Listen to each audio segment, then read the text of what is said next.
ವಿರಾಮದ ನಂತರ ಬ್ರಹ್ಮಾಂಡ ಕಾರ್ಯಕ್ರಮಕ್ಕೆ ಪ್ರೀತಿಯ ಸ್ವಾಗತ. ಗುರುಜಿ, ಪ್ರತಿಯೊಬ್ಬರಿಗೂ ಗುರುವಿನ ಅನುಗ್ರಹ ಬೇಕು, ಆ ಗುರುವಿನ ಮಹತ್ವ ಎಂಥದ್ದು ಅನ್ನೋದನ್ನು ತಿಳಿಸ್ಕೊಡ್ತಾ ಇದ್ರಿ. ಈಗ ಮುಂದಿನ ವಿಚಾರಗಳೇನಿದೆ ಗುರುಜಿ?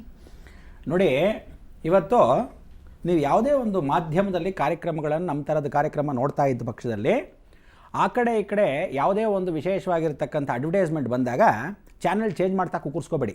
ಏನು ಹೊಟ್ಟೋಗುತ್ತೆ ಅಂತ ಗೊತ್ತಾಗಲ್ಲ, ಒಂದು ಕಡೆ ಕುಕ್ಕುರ್ಸ್ಕೊಂಡಿರಿ. ಆ ರೀತಿ ಇದ್ರೇ ಮೈಂಡ್ ಸೆಟಪ್. ಇದು ಮೊದಲು ಗುರು ಪಾಠ. ಮೊದಲನೇದಾಗಿ ಶಿಕ್ಷಕರು ಯಾವ ಕಾಲಕ್ಕೂ ಏನು ಹೇಳ್ತೀವಿ, ಬೆತ್ತ ಇಟ್ಕೊಂಡು ಸೈಲೆನ್ಸ್ ಡಿಸಿಪ್ಲಿನ್ ಅಂತೀವಿ. ಹಾಗೆ ಆ ರೀತಿ ಗಾಂಭೀರ್ಯದಿಂದ ಕುಕ್ಕುರ್ಸ್ಕೋಬೇಕು. ನೀವುಗಳೆಲ್ಲ ಏನು ಮಾಡ್ತೀರಾ, ಹಿಂಗೆ ಅಂದ ತಕ್ಷಣ ಅದರಲ್ಲಿ ಏನು ಬರುತ್ತೆ ನೋಡೋಣ, ಇನ್ನೊಂದರಲ್ಲಿ ಏನು ಬರುತ್ತೆ ನೋಡೋಣ, ಹಿಂಗೆ ಧುಮುಕ್ತಾ ಇದ್ದರೆ ಮೈಂಡ್ ಸೆಟಪ್ ಯಾವಾಗುತ್ತೆ, ಯಾವ ಗುರು ಬುದ್ಧಿ ಬರುತ್ತೆ ನಿಮಗೆ? ಇದೇ ಮೊದಲನೇ ಗುರು ಪಾಠ, ಹೌದಲ್ವಾ?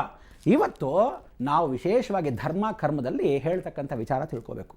ಏನು ಮಾಡ್ತಾಯಿದ್ರು, ಯಾವ ಕಾಲಕ್ಕೂ ತಿಳ್ಕೊಳ್ಳಿ, ರಾಜಕೀಯ ಅನ್ನೋದು ಶನಿ ಮತ್ತು ವಿಶೇಷವಾಗಿರತಕ್ಕಂಥ ಸೂರ್ಯನ ಮುಖಾಂತರ. ಸೂರ್ಯ ಶನಿ ಇಬ್ಬರು ಏನು ಮಾಡ್ತಾರೆ, ರಾಜಕೀಯ ವ್ಯಕ್ತಿನ ಬರೀ ಶನಿ ಇದ್ದರೆ ಸ್ಥಿರವಾಗಿ ಒಳ್ಳೆ ಆಸ್ಥಾನದಲ್ಲಿ ಕೂಡಿಸ್ತಾನೆ. ಅಥವಾ ರವಿ ಸ್ವಲ್ಪ ಮಟ್ಟಿಗೆ ಚೆನ್ನಾಗಿದ್ದಾನೆ, ಉಚ್ಚದಲ್ಲಿದ್ದಾನೆ ಅಂದರೆ ಒಳ್ಳೆ ಪದವಿನಲ್ಲಿ ಬರೀ ದೇಶದಲ್ಲೆಲ್ಲ, ಭಾರತ ದೇಶದಲ್ಲ, ವಿದೇಶಕ್ಕೆ ಕಳಿಸ್ತಾ ಇರ್ತಾನೆ ಒಳ್ಳೆ ಪದವಿಯಿಂದ.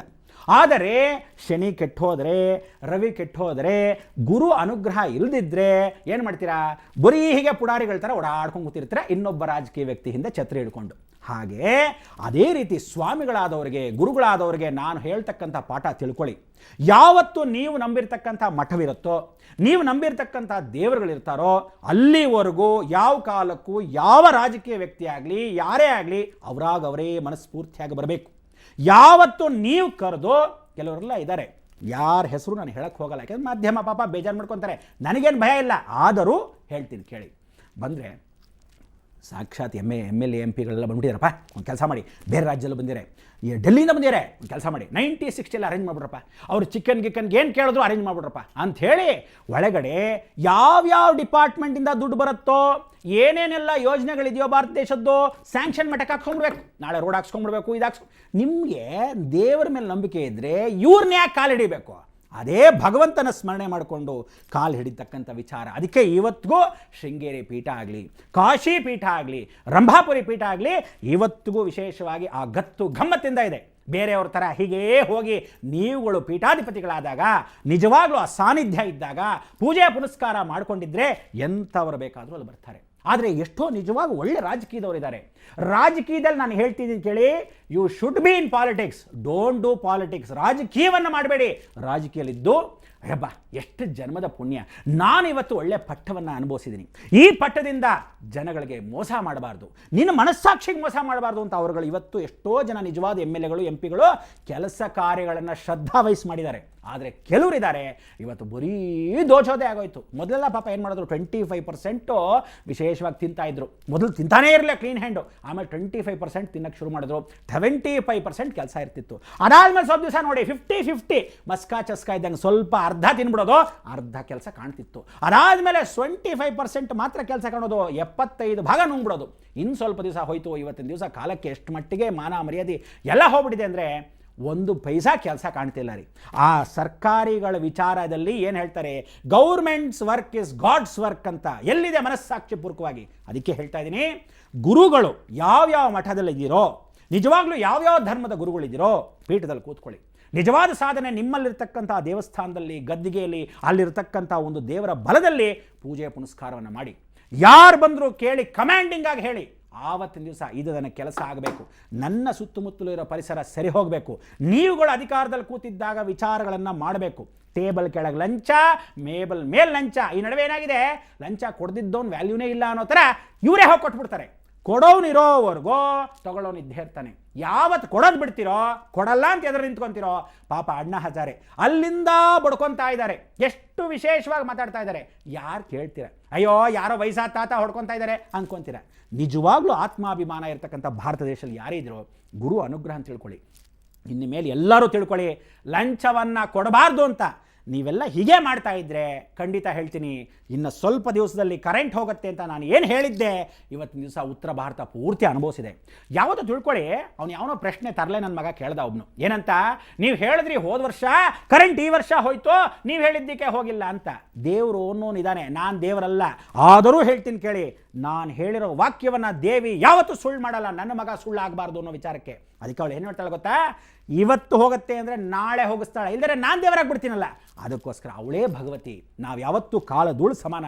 ಅವಳು ಹೇಳಿರೋ ಆಜ್ಞೆಗೆ ನೀವೆಲ್ಲ ಪರಿಪಾಲನೆ ಮಾಡಲೇಬೇಕು. ಇವತ್ತಲ್ಲ ಭಾರತ ದೇಶಕ್ಕೆ, ಇಡೀ ಜಗತ್ತಲ್ಲಿ ನೋಡ್ತಾ ಇರೋದು ಯಾರನ್ನ ಗೊತ್ತಾ, ಕರ್ನಾಟಕ ರಾಜ್ಯವನ್ನು. ಇವತ್ತಿಗೂ ನಮ್ಮಲ್ಲಿ ಮಧ್ಯ ಬ್ರಹ್ಮದು ಸ್ವರೂಪ ಅಂತ ಇವತ್ತು ಆ ಶಕ್ತಿಗಳಿದೆ. ನಮ್ಮಲ್ಲಿ ಎಲ್ಲರೂ ಬೇಸಿಕ್ ಅಂತಕ್ಕಂಥ ವಿಚಾರ ಏನಿದೆ, ಕರ್ನಾಟಕದಿಂದನೇ ಹೋಗಿರೋರು. ಇವತ್ತಿನ ದಿವಸ ಸೂಪರ್ ಸ್ಟಾರ್ಗಳಾಗಿರ್ತಕ್ಕಂಥವ್ರು ಕರ್ನಾಟಕದಿಂದ ಹೋಗಿರೋರು. ಅದಕ್ಕೋಸ್ಕರ ಯಾವತ್ತೂ ಕೇಳ್ಕೊಳ್ಳಿ, ಕರ್ನಾಟಕದವರಲ್ಲಿ ಇವತ್ತು 6 ಕೋಟಿ ಕನ್ನಡಿಗರು ಅಂತೀರಾ, ಎಲ್ಲಿದೆ ಕನ್ನಡ ಭಾಷೆ ನೆಲೆ? ಎಲ್ಲರೂ ಹಾಳು ಮಾಡ್ತಾ ಇದ್ದೀವಿ ಬೇರೆಯವ್ರನ್ನ ಕರೆದು. ಬಂದ ತಕ್ಷಣ ಆಯ್ತಾ ನಿಮ್ಮ ಕೆಲಸ, ರೈಟ್, ಹೊರಡ್ತಾರೆ ನಿಮ್ಮ ರಾಜ್ಯಕ್ಕೆ, ನಿಮ್ಮ ಊರಿಗೆ ಹೊರಡಿ. ಯಾಕೆ ನಮ್ಮವ್ರ ಪಾಪ ಕೆಲಸ ಇಲ್ಲ ರೀ. ಇವತ್ತಿನ ಸಹ ರೈಲ್ವೆ ಡಿಪಾರ್ಟ್ಮೆಂಟ್ ನೋಡಿ ಕೂತ್ಕೊಂಡು ಬರೀ ತಮಿಳ್ನಾಡವರೇ ಕೂತ್ಕೊಂಡಿದ್ದಾರೆ. ಇವತ್ತಿನ ಸಹ ಇನ್ನೊಂದು ಡಿಪಾರ್ಟ್ಮೆಂಟ್ ಶಿಪ್ ಕ್ಯಾಪ್ಟನ್ಗೆ ಹೋಗಿ ಎಲ್ಲ ಬರೀ ಕೇರಳದವರಿದ್ದಾರೆ. ಕನ್ನಡದವ್ರಿಗೆ ಎಲ್ಲಿದೆ ಪ್ರಾಮುಖ್ಯತೆ? ನಮ್ಮ ಕರ್ನಾಟಕದಲ್ಲೂ ಇಲ್ಲದೆ ಇರೋ ಮರ್ಯಾದೆ ಇಲ್ಲ. ಆ ಥರ ಕೆಲಸ ಗೌರವಗಳನ್ನ ಇವತ್ತಿನ ದಿವಸ ಎಲ್ಲ ಸಾಫ್ಟ್ವೇರ್ ಕಂಪ್ನಿಗಳು ಬಂದ್ಬಿಟ್ಟಿದೆ. ಪ್ರತಿಯೊಂದು ಕಂಪ್ನಿಯಲ್ಲೂ ಚೆನ್ನಾಗಿ ಓದಿರೋನು ದೊಡ್ಡ ಚಿಕ್ಕಮ್ಮನೇನು ಕೊಡ್ತಾರೆ, ದುಡ್ಡು ಕೊಟ್ಬಿಟ್ಟು ಕೂಸ್ಕೊಂಡಿರ್ತಾರೆ, ಲಂಚ. ಅದಕ್ಕೆ ಹೇಳ್ತಿದ್ದೀನಿ, ಗುರುವ ಗುಲಾಮನಾಗುವ ತನಕ ದೊರೆಯದನ್ನ ಮುಖತೆ. ಇನ್ನು ಮೇಲಾದರೂ ನಿಮಗೆಲ್ಲರೂ ತಿದ್ದುಕೊಳ್ಳೋಕೆ ಒಳ್ಳೆ ಅವಕಾಶ. ಯಾವತ್ತೂ ತಿಳ್ಕೊಳ್ಳಿ, ದರೋಡೆಕೋರೆ ಆಗಿರೋನಿಗೆ ಒಳ್ಳೆಯವನಾಗಬೇಕು ಅನ್ನೋ ಅವಕಾಶವನ್ನು ಭಗವಂತ ಕೊಡ್ತಾನಂತೆ. ಇವತ್ತಿಗೂ ಕಾಲ ಮಿಂಚಿಲ್ಲ. ರಾಜಕೀಯ ವ್ಯಕ್ತಿಗಳಾಗಲಿ, ಲಂಚ ಕೋರ್ರಾಗಲಿ, ಎಷ್ಟು ಜನ ತೊಗೊತಿದ್ರೋ ಎಲ್ಲ ನಿಲ್ಲಿಸಿ ಬಿಸಾಕಿ. ಎಲ್ಲ ಮಠಾಧಿಪತಿಗಳಲ್ಲಿ ಹೇಳ್ತಕ್ಕಂಥ ವಿನಂತಿ ಏನು ಅಂದರೆ, ನೀವು ನಿಜವಾಗ್ಲೂ ಗುರುಗಳಾಗಿದ್ದ ಪಕ್ಷದಲ್ಲಿ, ಎಲ್ಲ ಧರ್ಮದ ವಿಶೇಷವಾಗಿರ್ತಕ್ಕಂಥ ಸಾಮ್ರಾಜ್ಯದಲ್ಲಿದ್ದರೆ ಯಾವ ಗುರುಗಳನ್ನು ನಿಂದನೆ ಮಾಡಬೇಡಿ.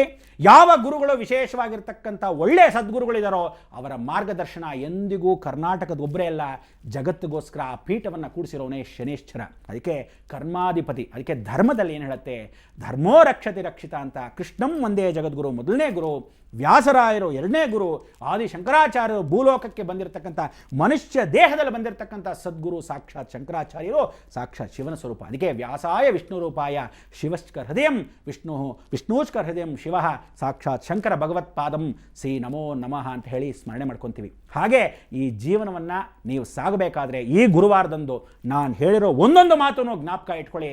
ಇವತ್ತೇ ಸೃಷ್ಟಿ, ಇವತ್ತೇ ದದ್ಯೋಗ. ನೀವು ಮಾಡಬೇಕಾದೇನು ಅಂದರೆ, ಇವತ್ತು ಎಲ್ಲರೂ ಮನೆ ಒಳಗೆ ಯಜಮಾನರು ಬಂದ ತಕ್ಷಣ ಮನೆ ಒಳಗೆ ಕೈಕಾಲು ಮುಖ ತೊಳ್ಕೊಂಡು ಅವ್ರು ರೆಡಿ ಆದಮೇಲೆ ಮಕ್ಕಳು ಮಲ್ಕೊಳ್ಳೋಕ್ಕೆ ಮೊದಲು ರಾತ್ರಿ ಎಲ್ಲರೂ 10 ಗಂಟೆಗೆ ಮಲ್ಕೊಂಡ್ಬಿಡ್ಬೇಕು. ಹೇಳಿದ್ದೀನಿ, 10 ಗಂಟೆ ಮೇಲೆ ಅದು ಇದು ಟಿವಿಗಳು ನೋಡಿಕೊಂಡು ಲಕ್ಷಣವಾಗಿ ಹೀಗೆ ಕುಡ್ಕೊಂಡು ಚೇರ್ಸ್ ಅಂದ್ಕೊಂಡು ಇಸ್ಪಿಟ್ ಆಡ್ಕೊಂಡು ಇನ್ನೊಬ್ಬರ ಹತ್ರ ಹರಟೆ ಹೊಡ್ಕೊಳ್ಳೋದಲ್ಲ. ಬೆಳಗಿನ ಜಾವ ಬೇಗ ಹೇಳಬೇಕು, ಬ್ರಾಹ್ಮಿ ಮುಹೂರ್ತದಲ್ಲಿ ಹೇಳಿದ್ರು ಅರುಣೋದಯ ಹೇಳಬೇಕು. ಅದಕ್ಕೆ ಏನು ಮಾಡಬೇಕು, ಇವತ್ತೆಲ್ಲರೂ ಒಂದೊಂದು ಕಳ್ಳು ಹಿಡಿ ಉಪ್ಪನ್ನು ಮನೇಲಿ ರೆಡಿ ಮಾಡ್ಕೊಳ್ಳಿ. ಏನು ಮಾಡಬೇಕು ಅಂತ ವಿರಾಮದ ನಂತರ ಹೇಳ್ತೀನಿ. ಗುರುಜಿ, ನಾವು ಬದುಕಿರೋದು ಮಾತ್ರ ಅಲ್ಲ, ಆ ಜೀವನದಲ್ಲಿ ಮೌಲ್ಯಗಳನ್ನು ಅಳವಡಿಸ್ಕೊಳ್ಬೇಕು ಅನ್ನೋದನ್ನು ತಿಳಿಸ್ಕೊಟ್ಟಿದ್ದೀರಿ. ವೀಕ್ಷಕರೇ, ಈಗ ಬ್ರಹ್ಮಾಂಡ ಕಾರ್ಯಕ್ರಮದಲ್ಲಿ ಒಂದು ಪುಟ್ಟ ವಿರಾಮ.